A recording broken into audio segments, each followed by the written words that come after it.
ការបញ្ជាទិញប្រអប់ Note 8 ចំនួន10ម៉ាស៊ីនសម្រាប់ដំណើរការ TikTok Live នៅជប៉ុនបាទចានោះគឺត្រឹមត្រូវទាំងស្រុងបើអ្នកទិញប្រអប់10ម៉ាស៊ីនអ្នកអាច log in គណនី10នៅលើការរត់លើកដំបូងហើយចាប់ផ្ដើមធ្វើភារកិច្ច TikTok Live បានភ្លាមៗ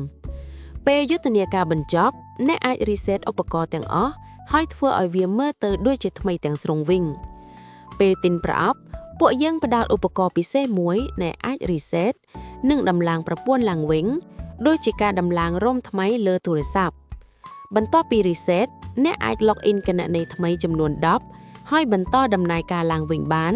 ដោយមិនមានកំណត់ចំនួនដង reset ឡើយនេះជាអត្ថប្រយោជន៍ធំមួយរបស់ប្រព័ន្ធប្រអប់ទូរស័ព្ទរបស់យើងដែលអាចដំឡើងឡើងវិញ